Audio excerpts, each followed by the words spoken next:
The Adventures of Sherlock Holmes.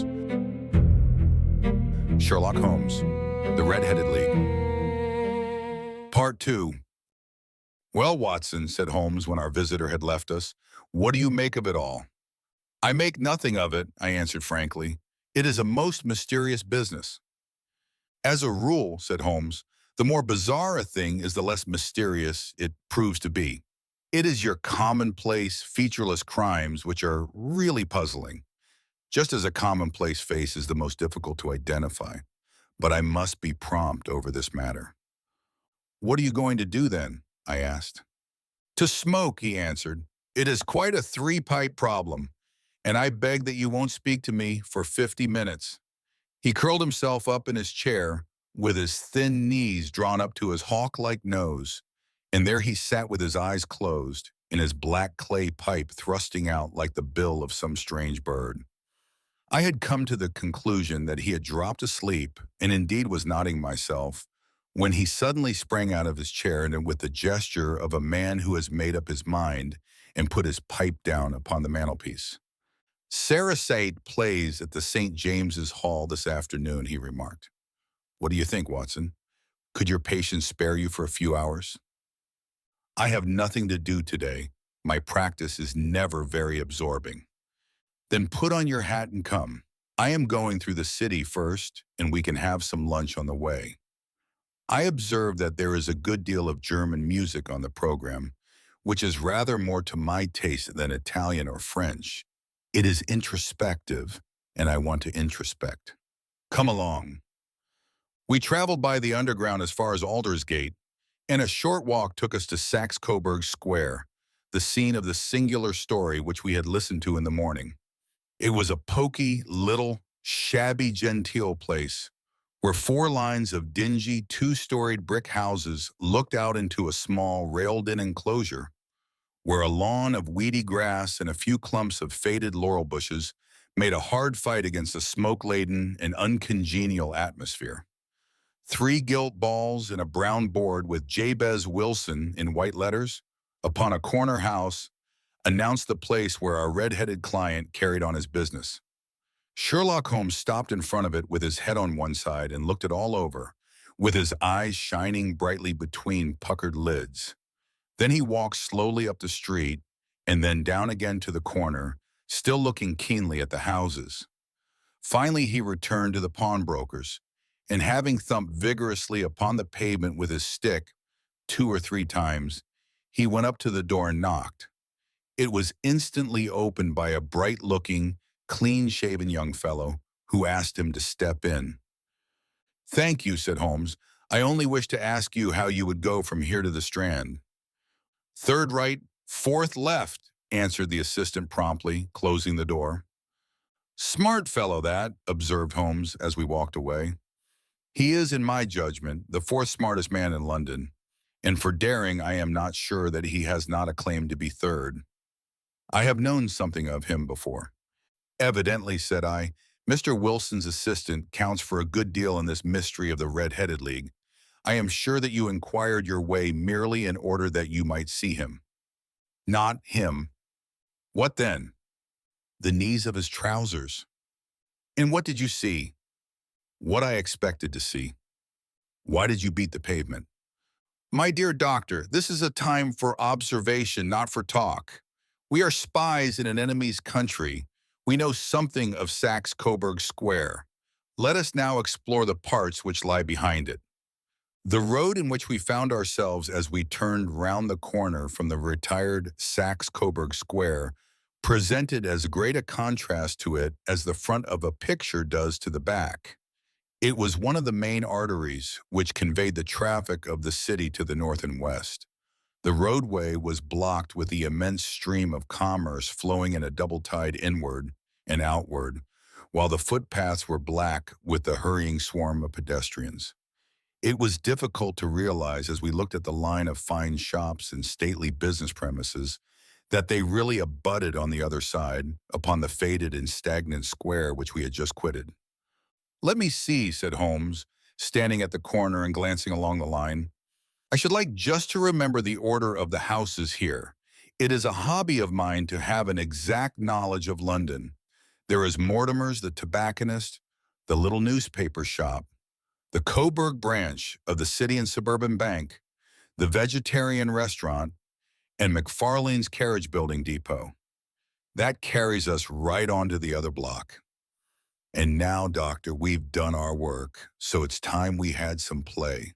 A sandwich and a cup of coffee, and then off to violin land, where all is sweetness and delicacy and harmony, and there are no red-headed clients to vex us with their conundrums. My friend was an enthusiastic musician, being himself not only a very capable performer, but a composer of no ordinary merit. All the afternoon he sat in the stalls wrapped in the most perfect happiness, gently waving his long, thin fingers in time to the music, while his gently smiling face and his languid, dreamy eyes were as unlike those of Holmes the sleuth hound, Holmes the relentless, keen-witted, ready-handed criminal agent, as it was possible to conceive. In his singular character, the dual nature alternately asserted itself, and his extreme exactness and astuteness represented, as I have often thought, the reaction against the poetic and contemplative mood which occasionally predominated in him. The swing of his nature took him from extreme languor to devouring energy, and as I knew well, he was never so truly formidable as when, for days on end, he had been lounging in his armchair amid his improvisations and his black-letter editions. Then it was that the lust of the chase would suddenly come upon him, and that his brilliant reasoning power would rise to the level of intuition, until those who were unacquainted with his methods would look askance at him as on a man whose knowledge was not that of other mortals. When I saw him that afternoon so enwrapped in the music at St. James's Hall, I felt that an evil time might be coming upon those whom he had set himself to hunt down.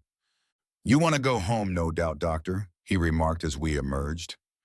"Yes, it would be as well. And I have some business to do which will take some hours. This business at Coburg Square is serious." "Why serious?" "A considerable crime is in contemplation. I have every reason to believe that we shall be in time to stop it. But today, being Saturday, rather complicates matters. I shall want your help tonight." "At what time?" "10 will be early enough. I shall be at Baker Street at 10. "Very well. And I say, Doctor, there may be some little danger, so kindly put your army revolver in your pocket." He waved his hand, turned on his heel, and disappeared in an instant among the crowd. I trust that I am not more dense than my neighbors, but I was always oppressed with a sense of my own stupidity in my dealings with Sherlock Holmes. Here I had heard what he had heard. I had seen what he had seen, and yet from his words it was evident that he saw clearly not only what had happened, but what was about to happen, while to me the whole business was still confused and grotesque. As I drove home to my house in Kensington, I thought over it all, from the extraordinary story of the red-headed copier of the encyclopedia down to the visit to Saxe-Coburg Square, and the ominous words with which he had parted from me. What was this nocturnal expedition, and why should I go armed? Where were we going, and what were we to do? I had the hint from Holmes that this smooth-faced pawnbroker's assistant was a formidable man, a man who might play a deep game. I tried to puzzle it out, but gave it up in despair and set the matter aside until night should bring an explanation. It was 9:15 when I started from home and made my way across the park, and so through Oxford Street to Baker Street. 2 hansoms were standing at the door, and as I entered the passage, I heard the sound of voices from above. On entering his room, I found Holmes in animated conversation with 2 men, one of whom I recognized as Peter Jones, the official police agent, while the other was a long, thin, sad-faced man with a very shiny hat and oppressively respectable frock coat. "Ha! Our party is complete," said Holmes, buttoning up his pea jacket and taking his heavy hunting crop from the rack. "Watson, I think you know Mr. Jones of Scotland Yard. Let me introduce you to Mr. Merriweather, who is to be our companion in tonight's adventure." "We're hunting in couples again, Doctor, you see," said Jones in his consequential way. Our friend here is a wonderful man for starting a chase. All he wants is an old dog to help him to do the running down. I hope a wild goose may not prove to be the end of our chase, observed Mr. Merriweather gloomily. You may place considerable confidence in Mr. Holmes, sir, said the police agent loftily. He has his own little methods, which are, if he won't mind my saying so, just a little too theoretical and fantastic, but he has the makings of a detective in him. It is not too much to say that once or twice, as in that business of the Sholto murder and the Agra treasure, he has been more nearly correct than the official force. Oh, if you say so, Mr. Jones, it is all right, said the stranger with deference. Still, I confess that I miss my rubber.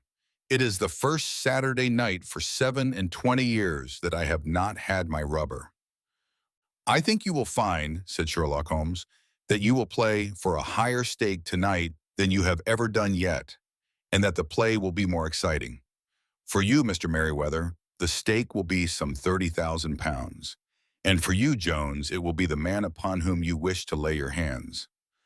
John Clay, the murderer, thief, smasher, and forger. He's a young man, Mr. Merriweather, but he is at the head of his profession, and I would rather have my bracelets on him than on any criminal in London. He's a remarkable man, is young John Clay. His grandfather was a royal duke, and he himself has been to Eton and Oxford. His brain is as cunning as his fingers, and though we meet signs of him at every turn, we never know where to find the man himself. He'll crack a crib in Scotland one week and be raising money to build an orphanage in Cornwall the next. I've been on his track for years and have never set eyes on him yet. I hope that I may have the pleasure of introducing you tonight. I've had one or two little turns also with Mr. John Clay, and I agree with you that he is at the head of his profession. It is past 10, however, and quite time that we started. If you two will take the first hansom, Watson and I will follow in the second. Sherlock Holmes was not very communicative during the long drive and lay back in the cab, humming the tunes which he had heard in the afternoon. We rattled through an endless labyrinth of gas-lit streets until we emerged into Farrington Street. We are close there now, my friend remarked. This fellow Merriweather is a bank director and personally interested in the matter. I thought it as well to have Jones with us also. He is not a bad fellow, though an absolute imbecile in his profession. He has one positive virtue. He is as brave as a bulldog and as tenacious as a lobster if he gets his claws upon anyone. Here we are, and they are waiting for us. We had reached the same crowded thoroughfare in which we had found ourselves in the morning. Our cabs were dismissed, and following the guidance of Mr. Merriweather, we passed down a narrow passage and through a side door which he opened for us. Within there was a small corridor, which ended in a very massive iron gate. This also was opened and led down a flight of winding stone steps, which terminated at another formidable gate. Mr. Merriweather stopped to light a lantern and then conducted us down a dark, earth-smelling passage, and so, after opening a third door, into a huge vault or cellar, which was piled all round with crates and massive boxes. You are not very vulnerable from above, Holmes remarked as he held up the lantern and gazed about him. Nor from below, said Mr. Merriweather, striking his stick upon the flags which lined the floor. Why, dear me, it sounds quite hollow, he remarked, looking up in surprise. I must really ask you to be a little more quiet, said Holmes severely. You have already imperiled the whole success of our expedition.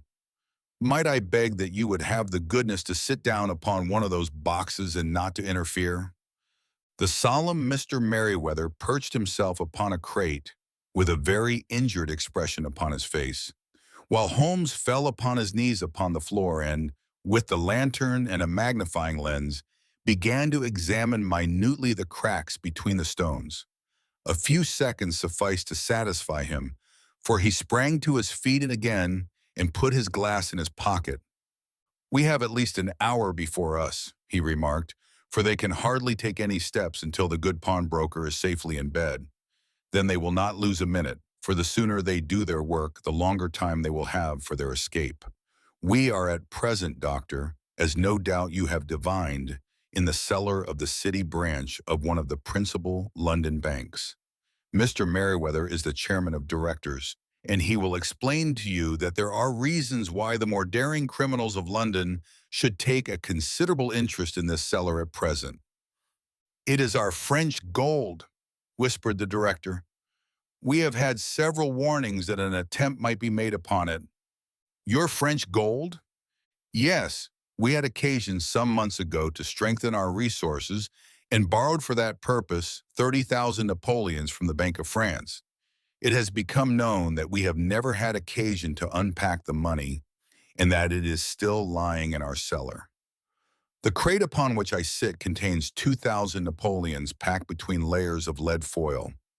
Our reserve of bullion is much larger at present than is usually kept in a single branch office, and the directors have had misgivings upon the subject." "Which were very well justified," observed Holmes. "And now it is time that we arranged our little plans. I expect that within an hour matters will come to a head. In the meantime, Mr. Merriweather, we must put the screen over that dark lantern." "And sit in the dark?" "I'm afraid so. I had brought a pack of cards in my pocket, and I thought that as we were a foursome, you might have your rubber after all. But I see that the enemy's preparations have gone so far that we cannot risk the presence of a light. And first of all, we must choose our positions. These are daring men, and though we shall take them at a disadvantage, they may do us some harm unless we are careful. I shall stand behind this crate, and do you conceal yourselves behind those. Then when I flash a light upon them, close in swiftly. If they fire, Watson, have no compunction about shooting them down." I placed my revolver, cocked, upon the top of the wooden case behind which I crouched. Holmes shot the slide across the front of his lantern and left us in pitch darkness. Such an absolute darkness as I have never before experienced. The smell of hot metal remained to assure us that the light was still there, ready to flash out at a moment's notice. To me, with my nerves worked up to a pitch of expectancy, there was something depressing and subduing in the sudden gloom and in the cold, dank air of the vault. "They have but one retreat," whispered Holmes. "That is back through the house into Saxe-Coburg Square. I hope that you have done what I asked you, Jones." "I have an inspector and 2 officers waiting at the front door." "Then we have stopped all the holes, and now we must be silent and wait." What a time it seemed. From comparing notes afterwards, it was but an hour and a quarter. Yet it appeared to me that the night must have almost gone and the dawn be breaking above us. My limbs were weary and stiff, for I feared to change my position, yet my nerves were worked to the highest pitch of tension, and my hearing was so acute that I could not only hear the gentle breathing of my companions, but I could distinguish the deeper, heavier in-breath of the bulky Jones from the thin sighing note of the bank director. From my position, I could look over the case in the direction of the floor. Suddenly, my eyes caught the glint of a light. At first, it was but a lurid spark upon the stone pavement. Then it lengthened out until it became a yellow line. And then, without any warning or sound, a gash seemed to open and a hand appeared, a white, almost womanly hand, which felt about in the center of the little area of light. For a minute or more, the hand, with its writhing fingers, protruded out of the floor. Then it was withdrawn as suddenly as it appeared, and all was dark again, save the single lurid spark which marked a chink between the stones. Its disappearance, however, was but momentary. With a rending, tearing sound, one of the broad white stones turned over upon its side and left a square, gaping hole through which streamed the light of a lantern. Over the edge there peeped a clean-cut, boyish face, which looked keenly about it, and then, with a hand on either side of the aperture, drew itself shoulder-high and waist-high until one knee rested upon the edge. In another instant he stood at the side of the hole and was hauling after him a companion, lithe and small, like himself, with a pale face and a shock of very red hair. "It's all clear," he whispered. "Have you the chisel and the bags?" "Great Scott! Jump, Archie, jump, and I'll swing for it." Sherlock Holmes had sprung out and seized the intruder by the collar. The other dived down the hole, and I heard the sound of rending cloth as Jones clutched at his skirts. The light flashed upon the barrel of a revolver, but Holmes' hunting crop came down on the man's wrist, and the pistol clinked upon the stone floor. "It's no use, John Clay," said Holmes blandly. "You have no chance at all." "So I see," the other answered with the utmost coolness. "I fancy that my pal is all right, though I see you have got his coattails." "There are 3 men waiting for him at the door," said Holmes. "Oh, indeed, you seem to have done the thing very completely. I must compliment you." "And I you," Holmes answered. "Your red-headed idea was very new and effective." "You'll see your pal again presently," said Jones. "He's quicker at climbing down holes than I am. Just hold out while I fix the derbies." "I beg that you will not touch me with your filthy hands," remarked our prisoner, as the handcuffs clattered upon his wrists. "You may not be aware that I have royal blood in my veins. Have the goodness, also, when you address me always to say sir and please." "All right," said Jones with a stare and a snigger. "Well, would you please, sir, march upstairs, where we can get a cab to carry your highness to the police station?" "That is better," said John Clay serenely. He made a sweeping bow to the 3 of us and walked quietly off in the custody of the detective. "Really, Mr. Holmes," said Mr. Merriweather as we followed them from the cellar, "I do not know how the bank can thank you or repay you. There is no doubt that you have detected and defeated in the most complete manner one of the most determined attempts at bank robbery that have ever come within my experience. I have had 1 or 2 little scores of my own to settle with Mr. John Clay," said Holmes. "I have been at some small expense over this matter, which I shall expect the bank to refund. But beyond that, I am amply repaid by having had an experience which is in many ways unique, and by hearing the very remarkable narrative of the Red-Headed League. You see, Watson," he explained in the early hours of the morning, as we sat over a glass of whiskey and soda in Baker Street, "it was perfectly obvious from the first that the only possible object of this rather fantastic business of the advertisement of the League and the copying of the encyclopedia must be to get this not over bright pawnbroker out of the way for a number of hours every day. It was a curious way of managing it, but really it would be difficult to suggest a better. The method was no doubt suggested to Clay's ingenious mind by the color of his accomplice's hair. The 4 pounds a week was a lure which must draw him, and what was it to them, who were playing for thousands? They put in the advertisement, "One rogue has the temporary office," the other rogue incites the man to apply for it, and together they managed to secure his absence every morning in the week.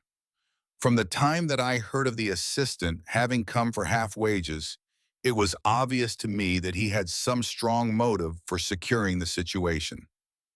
But how could you guess what the motive was? Had there been women in the house, I should have suspected a mere vulgar intrigue. That, however, was out of the question. The man's business was a small one, and there was nothing in his house which could account for such elaborate preparations and such an expenditure as they were at. It must then be something out of the house. What could it be? I thought of the assistant's fondness for photography and his trick of vanishing into the cellar. The cellar! There was the end of this tangled clue. Then I made inquiries as to this mysterious assistant and found that I had to deal with one of the coolest and most daring criminals in London. He was doing something in the cellar, something which took many hours a day for months on end. What could it be once more? I could think of nothing save that he was running a tunnel to some other building. So far I had got when we went to visit the scene of action. I surprised you by beating upon the pavement with my stick. I was ascertaining whether the cellar stretched out in front or behind. It was not in front. Then I rang the bell, and as I hoped, The assistant answered it. We have had some skirmishes, but we had never set eyes upon each other before. I hardly looked at his face. His knees were what I wished to see. You must yourself have remarked how worn, wrinkled, and stained they were. They spoke of those hours of burrowing. The only remaining point was what they were burrowing for. I walked round the corner, saw the City and Suburban Bank abutted on our friend's premises, and felt that I had solved my problem. When you drove home after the concert, I called upon Scotland Yard and upon the chairman of the bank directors, with the result that you have seen. And how could you tell that they would make their attempt tonight? I asked. Well, when they closed their league offices, that was a sign that they cared no longer about Mr. Jabez Wilson's presence. In other words, that they had completed their tunnel. But it was essential that they should use it soon, as it might be discovered, or the bullion might be removed. Saturday would suit them better than any other day, as it would give them 2 days for their escape. For all these reasons, I expected them to come tonight. You reasoned it out beautifully, I exclaimed in unfeigned admiration. It is so long a chain, and yet every link rings true. It saved me from ennui, he answered, yawning. Alas, I already feel it closing in upon me. My life is spent in one long effort to escape from the commonplaces of existence. These little problems help me to do so. And you are a benefactor of the race, said I. He shrugged his shoulders. Well, perhaps, after all, it is of some little use, he remarked. The man is nothing, the work is everything, as Gustave Flaubert wrote to George Sand.